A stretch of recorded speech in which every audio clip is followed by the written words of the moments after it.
A equipe do Vitória jogou hoje pela quinta rodada do Brasileirão e perdeu para a equipe do São Paulo pelo placar de 3-1 no estádio do Barradão.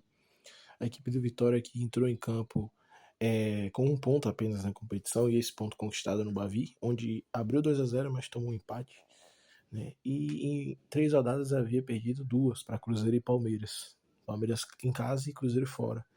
E era de uma expectativa maior que o Vitória conseguisse impor o ritmo dentro de casa, voltar a vencer e ganhar sua primeira partida desde sua volta à Série A. Mas não foi isso que aconteceu. Muito em função pela expulsão no início do jogo. Logo aos 3 minutos, era um escanteio para o São Paulo, se eu não me engano, ou uma falta. A bola cruzada da esquerda para a direita. Antes do cruzamento, o Caleri estava ali sendo marcado por Wagner Leonardo, tentando se desenxilhar, e o Wagner Leonardo acabou atingindo ele com a cotovelada. É um lance interpretativo, mas na minha opinião foi cabível a expulsão, já que o jogador do Vitória deu uma cotovelada para mim sem necessidade, né? Ele depois ali que foi expulso ficou um pouco exaltado, não queria sair do campo, e também gravou entrevista revoltado ali no final ali, né? Jogadores tentaram impedir tudo. O próprio jogador do São Paulo, Luciano, né, autor de 2 gols hoje, craque do jogo no Barradão, tentou impedir ali que o jogador do Vitória desse entrevista, mas ele falou sua indignação pela arbitragem, pela expulsão dele. Mas é como eu falei, é um lance interpretativo e, na minha opinião, foi cabível de expulsão, e foi uma expulsão que atrapalhou os planos da equipe do Vitória, treinada por Léo Condé, né? Que não contava hoje com o Camutanga, que havia voltado contra o Botafogo, mas acabou sendo substituído no primeiro tempo pela Copa do Brasil na quinta-feira.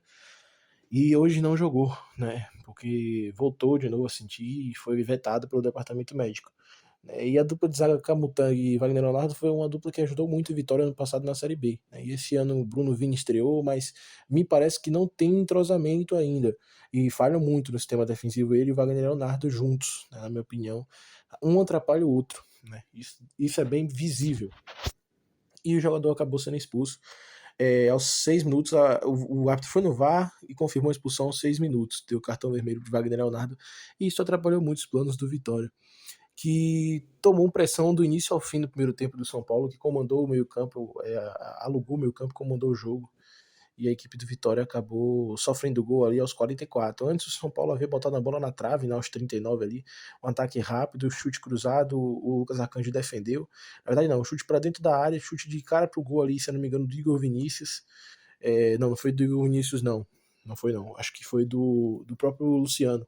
Uma defesaça do Lucas Arcanjo, e na volta o Igor Vinícius carimbou a trave do Lucas Arcanjo ali já no final do primeiro tempo. O Vitória sentia muita dificuldade. Quem saiu foi o William Lepo para a entrada do zagueiro ali, o Wanderson, se eu não me engano. O zagueiro ali, para ver se recompõe a equipe, né? Ver se ajudava na marcação. O Vitória com um a menos. Que, se com 11 já era complicado, porque o São Paulo é um time meio chato, ainda mais agora que trocou de técnico, que está jogando muito bem. Calheri e Luciano são jogadores muito cravadores, muito artilheiros, então é muito difícil, tem que ter uma atenção redobrada. E mais uma vez um jogo péssimo do Zeca, né? Que hoje foi o pior em campo, na minha opinião. Não vem jogando muito bem e hoje, mais uma vez, foi o pior em campo. Aos 44, depois de tanto martelar, o São Paulo conseguiu o gol. Cruzamento da ponta direita, cabeçada do Luciano, meio num peixinho ali. O Zeca era o único marcando o jogador do São Paulo, não conseguiu marcar. O Luciano antecipou, né? Já estava antecipado. O Zeca não conseguiu antecipá-lo. E aí no cruzamento da ponta do Igor Vinícius, um peixinho do Luciano, um mini peixinho ali no canto direito, estufou a rede do goleiro Lucas Arcanjo. No final do primeiro tempo, abrindo o placar. O São Paulo ainda tentou fazer o segundo ali nos acréscimos do primeiro tempo, né, o juiz deu 8, mas acabou 1-0 mesmo. A Vitória foi pro intervalo com a derrota, e na volta houve mudanças, né? O Matheus Gonçalves entrou ali no time para tentar fazer alguma coisa, e o Lucas Esteves também. Saiu o Oswaldo, e eu não lembro exatamente quem foi o outro que saiu. Mas eu só sei que logo aos 5 minutos o Vitória já pressionava desde os 2 minutos iniciais. Conseguiu arranjar um escanteio e aos 5 minutos, cruzamento do Mateuzinho, belo cruzamento. A bola passou pelo marcador do São Paulo no primeiro pau e o Oliveira lá no primeiro pau mesmo escorou de cabeça. O Rafa ainda tentou voltar para defender, tocou na bola, mas a bola entrou no ângulo, né? Empatando o placar para a equipe do Vitória com o volante William Oliveira fazendo gol de cabeça, né? Mas mesmo assim o Vitória conseguiu empate, a torcida se animou, parecia que o Vitória conseguiu a reação mesmo com um jogador a menos, mas logo em seguida, aos 7 minutos, Luciano novamente na jogada na ponta esquerda, cruzamento da esquerda para a direita, o Luciano pega de primeira ali já dentro da área, ali perto da entrada da área, mas já dentro da área, e estufa o canto direito do goleiro do Vitória, Lucas Arcanjo, fazendo 2-1 para a equipe do São Paulo. Foi um balde de água fria para o Vitória, que havia empatado, né, conseguindo uma reação rápida ali no início do segundo tempo. E o Vitória ainda tentou, o Lucas Esteves foi lançado, né, um belo passe ali para o Lucas Esteves, que saiu de cara com um gol na ponta esquerda, só que chutou cruzado muito mal. Na verdade, ele podia ter tentado uma bomba mais forte, um chute mais forte, mais persistente, ou se não tentado no cruzamento, já que o Matheus Gonçalves entrava livre, né, junto com o Janderson, que hoje foi o centroavante, né. Então, a bola foi bem ruim, um chute bem ruim cruzado ali, passou pela linha de fundo. E aí o São Paulo começou a comandar de novo o jogo, perdendo algumas chances, mas o jogo ficou mais controlado no meio. O São Paulo que tinha posse de bola, né, e ali já no final do segundo tempo, ali dos 30 para os 40, o São Paulo fez o terceiro, né, num cruzamento na área, a bola chutada, na verdade uma tentativa do Calheri, entrou de carrinho ali, a zaga tirou, mas na sobra um belo corte e uma batida no ângulo, a bola bateu na trave, no ângulo direito, fazendo São Paulo 3, Vitória 1. Eu não lembro exatamente agora quem foi o autor do terceiro gol do São Paulo, perdoem, mas acompanhou o jogo, mas o São Paulo ganhou de 3-1 do Vitória, que ainda tentou alguma coisa ali, mas já sem reação alguma. E a equipe soma apenas um ponto, é o 18º, na verdade, perdão, já que o Atlético Goianiense não jogou na rodada, é o 19º, e o Cuiabá hoje perdeu mais uma, também tá muito mal o Brasileirão, o Cuiabá. E ele tem um jogo adiado contra o próprio Vitória, o Cuiabá, né? É Cuiabá e Vitória, esse jogo adiado da segunda rodada que ainda não se tem data. Mas muito mal o Cuiabá também hoje, perdeu pro Palmeiras dentro de casa e vem fazendo um péssimo campeonato por enquanto, né?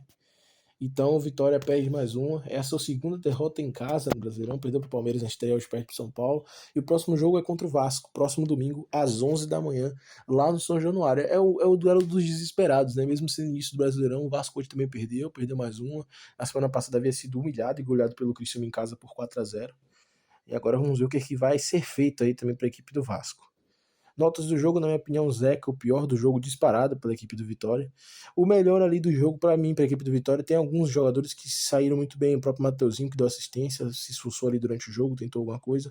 Mas um mérito e honra também ali para o nosso querido Janderson, que hoje foi titular, né, como centroavante, e também lutou bravamente ali. Mas eu coloco o Mateuzinho como o melhor do jogo da equipe do Vitória contra a equipe do São Paulo. O pior para mim foi o Zeca, né? Zeca, e também a linha defensiva total do Vitória foi muito mal hoje durante o jogo, né? Principalmente ali depois da expulsão, né? E logo no início acabou com os planos do Vitória. Agora fiquem com a análise do jogo Bahia e Botafogo, né? A equipe do Bahia venceu o Botafogo dentro do Newton Santos, em Engenhão, lá no Rio de Janeiro, e sobe para vice-liderança. O tricolor, que jogou muito bem no primeiro tempo, soube segurar. Uma falha defensiva, acabou tomando gol aos 10 minutos, mas havia impedimento claro do jogador ali, Luiz Henrique, do Botafogo. Ele invadiu pela ponta direita, bateu cruzado no canto esquerdo, logo aos 10 minutos, mas havia impedimento do jogador do Fogão e o gol foi bem anulado, né? Nem precisou ir no VAR, a verdade é essa. Mas depois desse gol, o Bahia acordou, né? Depois dos 15 minutos, o Bahia começou a mandar no jogo, né? A lugar o meio-campo, até a posse de bola e até algumas chances, né? No ataque, por exemplo, o lançamento muito bem ali, primoroso do Everaldo pro Santiares, que acabou se embolando com a bola, porque ele recebeu um passe basicamente livre. Ele estava indo de cara com o goleiro do Botafogo, mas acabou se enrolando com a bola e foi travado, mas bateu totalmente torto, né? Para fora ali na ponta direita, chute cruzado pro canto esquerdo, mas a bola foi para fora. O gol do Bahia saiu ali na cobrança de pênalti já no final do primeiro tempo. O Tricolor, como eu falei, depois dos 15 começou a comandar o jogo. O Botafogo ainda tentou umas estocadas por trás da marcação, mas não teve tanto êxito. O chute de fora da área, por exemplo, do Júnior Santos, que fez uma jogada levando a defesa do Bahia toda, né, e corte para lateral. E um chute aí central no meio do gol, fraco e fácil para o Marcos Felipe. O Botafogo tentava, né, como eu falei, nos lançamentos pelas costas de marcação, mas não conseguia. E aos 37, numa cobrança de falta, né, foi uma cobrança de falta de escanteio, eu também não lembro exatamente, mas se eu não me engano foi a falta mesmo. E foi lá no segundo pau, o cruzamento, na verdade, a zaga tirou, e no segundo pau a bola sobrou para o Santiago Arias, que tentou bater de primeira, mas aí o jogador do Botafogo interviu com a mão. E claramente ele levantou o braço para tentar atrapalhar o chute do jogador do Bahia, que saiu mascado. O Gabriel Xavier dividiu com o goleiro, que ficou sentindo. E o árbitro foi chamado pelo VAR. Basicamente, os 3 minutos ali, 2 para 3 minutos de paralisação. Acho que 3 minutos de paralisação, para ver se ele marcava ou não. Mas o pênalti foi bem claro. E ele fez o sinal do VAR e marcou o pênalti. E aí ficou naquela expectativa de vir o Everaldo mesmo pra cobrança, veio o Everton Ribeiro, o Tassiano ficaram com a bola ali também e tudo mais, mas quem veio mesmo foi o Everaldo, que é o cobrador oficial do Bahia, perdeu apenas um pênalti, né, com a camisa do Bahia, que fez contra o Jacobina no início do ano. Logo no primeiro jogo desse elenco profissional, ele perdeu um pênalti contra o Jacobina na Fute Nova. Mas no mesmo jogo ele fez gol, né, pra se redimir.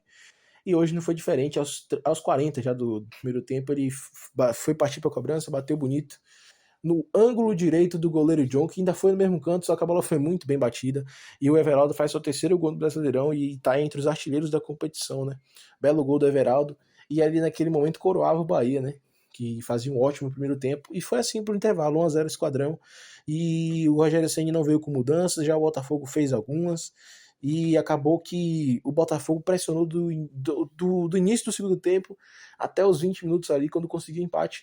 Foi uma pressão total do Botafogo, que logo aos 1 minuto conseguiu fazer um gol com o Júnior Santos, que também estava impedido. O lance foi analisado pelo VAR e o impedimento foi milimétrico mesmo, o impedimento do Júnior, do momento do lançamento, não foi do Júnior Santos não. Foi no momento do lançamento, se eu não me engano, o Jefinho estava impedido, ele que recebeu o passe, né, chutou, cruzado, e o Júnior Santos empurrou pro gol, mas havia impedimento no início da jogada. O lance foi revisado também os 2 minutos ali, não precisou ir no VAR, mas foi analisado, traçado as linhas e viu o impedimento e anulou o gol logo aos 1 minuto do segundo tempo. O Tricolor foi numa formação para fechar mais, tanto que o Rogério Ceni ali logo aos 8 minutos tirou o Everton Ribeiro, jogou o Rezende, mas ele também aproveitou essa deixa e tirou também, além de tirar o Everton Ribeiro e botar o Rezende, ele também tirou ali o jogador do Bahia e botou o Ademir, né, para campo de jogo. Já substituiu logo 2 também. Ele depois também botou o Depenha no lugar do Caio Alexandre. E depois botou o Ratão e Biel no lugar de Tassiano e Cauli.